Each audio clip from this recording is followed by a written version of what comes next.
মৰমৰ ছাত্ৰ ছাত্ৰীসকল ক্লাছ টিউটৰ ইউটিউব চেনেল তোমালোক সকলোকে স্বাগতম জনাইছোঁ।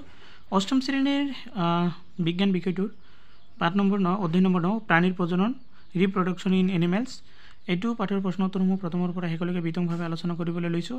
যদি ভিডিঅ'টো তোমালোকৰ ভাল লাগে এটা লাইক কৰিবা, লগতে চেনেলটো ছাবস্ক্ৰাইব কৰিবলৈ পাহৰি নাযাবা আৰু অৱশ্যে বন্ধু বান্ধৱীসকলক শ্বেয়াৰ কৰিবা। আৰু চাওক তোমালোকে কোনে ক'ৰ পৰা চাইছে নিজৰ নামটো লিখি মানে নিজৰ গাঁৱৰ নামটো লিখি দিবা, কাৰণ তোমালোকে এনেকৈ লিখি দিলে মই ভালেই পাম আৰু মই ভাবিম যে তোমালোকে মোক ছাপোৰ্ট কৰি আছা। এতিয়া তোমালোকৰ মেইন ভিডিঅ'লৈ যাওঁ। ছাত্ৰ ছাত্ৰীসকল এতিয়া চোৱা, তোমালোকৰ 1 নম্বৰ প্ৰশ্নটোত কি কৈছে। 1 নম্বৰ প্ৰশ্নত আছে জীৱৰ প্ৰজননৰ গুৰুত্ব ব্যাখ্যা কৰা, মানে জীৱৰ প্ৰজনন কিহৰ কাৰণে দৰকাৰী। উত্তৰটো চোৱা কৈছে এটা প্ৰজাতিৰ ধাৰাবাহিকতা ৰক্ষা কৰিবলৈ আৰু প্ৰজাতিৰ বংশানুক্ৰমতা ৰক্ষা কৰিবলৈ প্ৰজনন অতি আৱশ্যক। মানে প্ৰজনন নহ'লেতো আমাৰ বংশানুক্ৰম কেতিয়াও বৃদ্ধি নহয়, গতিকে বংশানুক্ৰম মানে বৃদ্ধি কৰিবৰ কাৰণে প্ৰজননৰ অতি দৰকাৰী। প্ৰজনন প্ৰক্ৰিয়া অবিহনে জীৱৰ বিস্তাৰ হ'ব নোৱাৰে। প্ৰজনন নহ'লে কোনো জীৱ জন্তুৰ জন্ম নহ'ব। প্ৰজননৰ ফলত পুৰুষানুক্ৰমে একেধৰণৰ জীৱৰ সৃষ্টি হয়। এবাৰ তোমালোকৰ 2 নম্বৰ প্ৰশ্নত কৈছে মানুহৰ নিষেচনৰ প্ৰক্ৰিয়াটো বৰ্ণনা কৰা, মানে মানুহৰ নিষেচনৰ প্ৰক্ৰিয়া কেনেধৰণৰ হয় ব্যাখ্যা কৰিব লাগিব। উত্তৰটো চোৱা কৈছে প্ৰজনন প্ৰক্ৰিয়াৰ প্ৰথম স্তৰ হৈছে শুক্ৰাণু আৰু ডিম্বাণুৰ মিলন। এইটোতো সঁচা কথা, মানে শুক্ৰাণু আৰু ডিম্বাণুৰ মিলন নহ'লে কেতিয়াও কি নহ'ব, মানে প্ৰজনন মানে নিষেচন প্ৰক্ৰিয়া নহ'ব। গতিকে এই শুক্ৰাণু আৰু ডিম্বাণুৰ মিলনক নিষেচন বুলি কোৱা হয়। শুক্ৰাণু আৰু ডিম্বাণু যেতিয়া একেলগ হৈ মিলন হয় তেতিয়া নিষেচন হয়। নিষেচনৰ সময়ত শুক্ৰাণু আৰু কোষকেন্দ্ৰ আৰু ডিম্বাণুৰ কোষকেন্দ্ৰ মিলিত হৈ এটা নতুন কোষকেন্দ্ৰ গঠন হয়। মানে যেতিয়া মিলন হয়, মিলনৰ সময়ত কোষকেন্দ্ৰ মানে শুক্ৰাণু আৰু ডিম্বাণু দুটা মিলিত হৈ এটা নতুন কোষকেন্দ্ৰ সৃষ্টি কৰে। ইয়াৰ ফলত এটা প্ৰজনন কোষৰ সৃষ্টি হয় আৰু এই যোজন কোষৰ পৰা এটা নতুন জীৱৰ আৰম্ভণি হয়।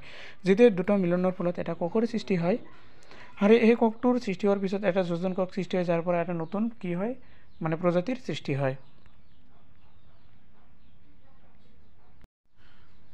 3 নম্বৰ প্ৰশ্নত আছে উপযুক্ত উত্তৰটো বাছি উলিওৱা। তাৰে এই নম্বৰ আছে অন্তঃনিষেচন ঘটে ক'ত।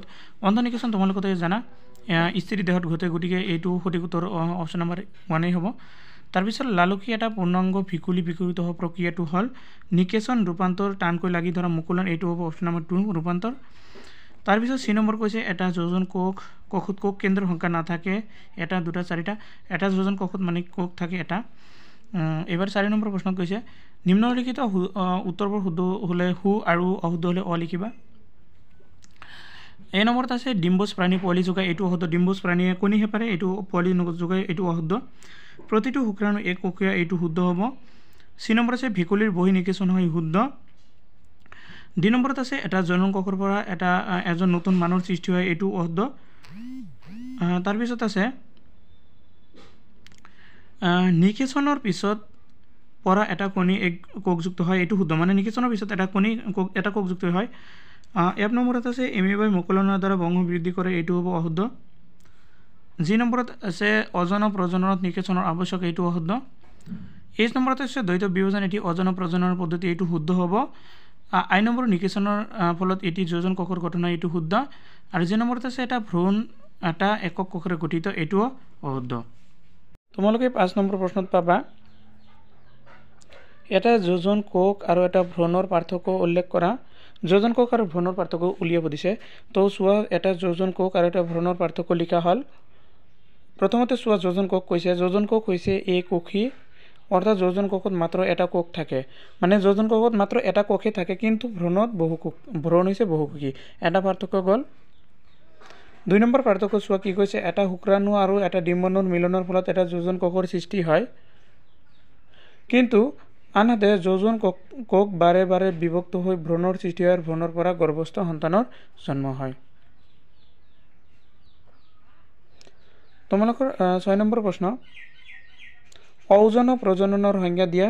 অজন প্ৰজননৰ সংজ্ঞা দিবলৈ দিছে, কাক বোলে। প্ৰাণীৰ অজন প্ৰজননৰ 2টা পদ্ধতি বৰ্ণনা কৰা।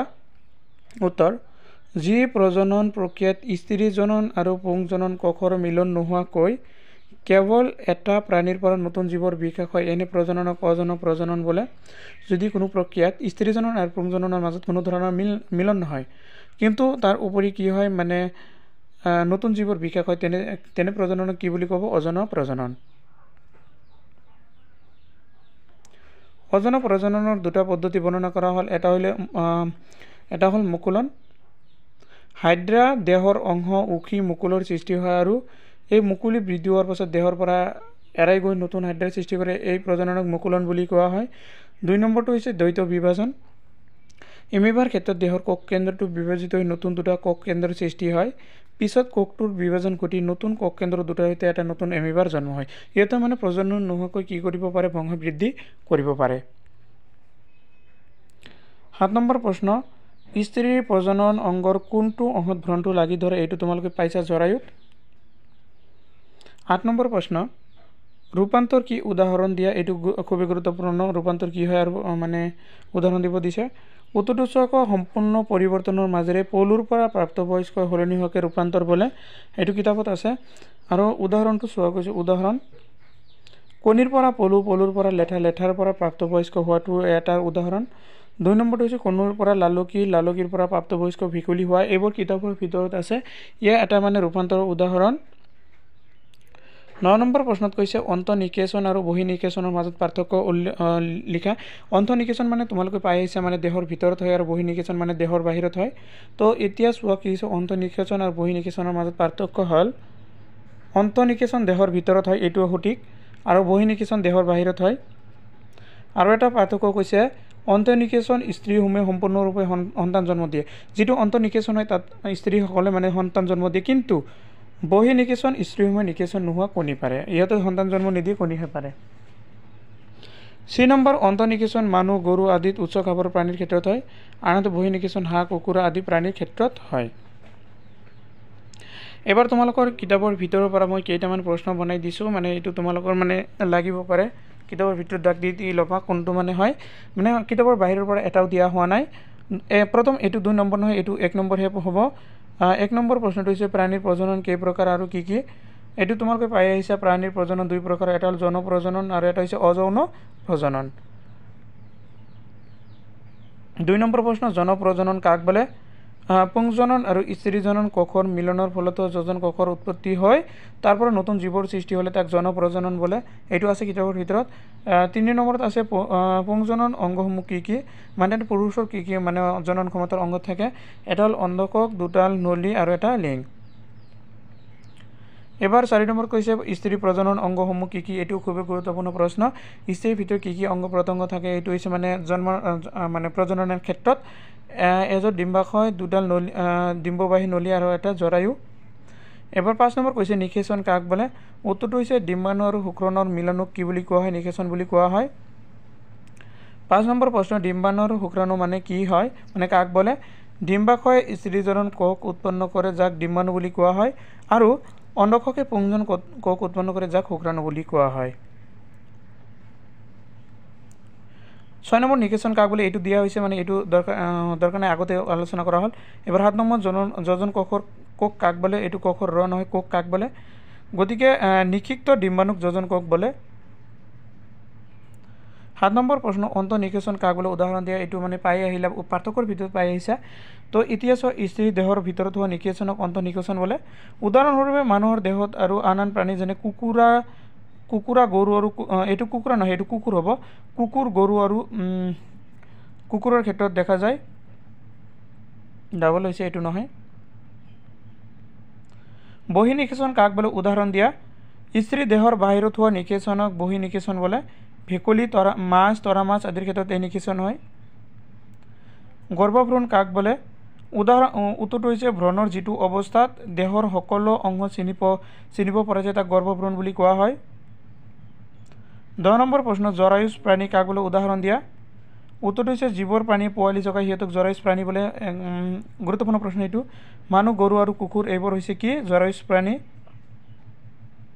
11 নম্বৰ প্ৰশ্ন হৈছে ডিম্বজ প্ৰাণী কাক বলে উদাহৰণ দিয়া উত্তৰটো হৈছে জীৱৰ প্ৰাণী কণী পাৰে হিয়তক ডিম্বজ প্ৰাণী বলে আৰু কুকুৰ ভেকুলী জেটি পখিলা আদিবোৰ ডিম্বজ প্ৰাণী এইবোৰ প্ৰাণী ডিম্ব মানে দিবা কণী দিয়ে সেইকাৰণে এইবোৰ ডিম্বজ প্ৰাণী বুলি কোৱা হয় 12 নম্বৰ প্ৰশ্ন ৰূপান্তৰ কাক বলে সম্পূৰ্ণ পৰিৱৰ্তনৰ মাজেৰে পলুৰ পৰা প্ৰাপ্তবয়স্কলৈ হলনি হোৱাকে ৰূপান্তৰ বুলি কোৱা হয় এটো মানে কিতাপত এক্সাৰসাইজৰ প্ৰশ্ন আছে চাবা 13 নম্বৰ প্ৰশ্ন অযৌন প্ৰজনন কাক বোলে যি প্ৰকাৰৰ প্ৰজননত মাত্ৰ এজন পিতৃ বা মাতৃ জড়িত হয় তাক অযৌন প্ৰজনন বুলি কোৱা হয় 14 নম্বৰ প্ৰশ্ন মুকুলন কাক বোলে উত্তৰটো হৈছে হাইড্ৰাত মুকুলৰ পৰা নতুন জীৱৰ সৃষ্টি হয় এই ধৰণৰ অযৌন প্ৰজননৰ মুকুলন বোলে 15 নম্বৰ প্ৰশ্ন দ্বৈত বিভাজন কাক বোলে উত্তৰটো হৈছে এমিবাই নিজে নিজে দুটালৈ বিভক্তি প্ৰজনন ঘটায় এনে ধৰণৰ অযৌন প্ৰজনক দ্বৈত বিভাজন বোলে 16 নম্বৰ প্ৰশ্ন যৌন প্ৰজনন আৰু অযৌন প্ৰজনন সম্পন্ন কৰা দুবিধ প্ৰাণীৰ না উদাহৰণ দিয়া এইটো যৌন প্ৰজনন মানুহ আৰু চৰাই অযৌন প্ৰজনন এমিবা হাইড্ৰা তো তোমালোকৰ আজিৰ ভিডিঅ' এইখিনি লিখা আৰু ভিডিঅ'টো সমানে কৰিছিল বাবে আটাইকে ধন্যবাদ জনাইছোঁ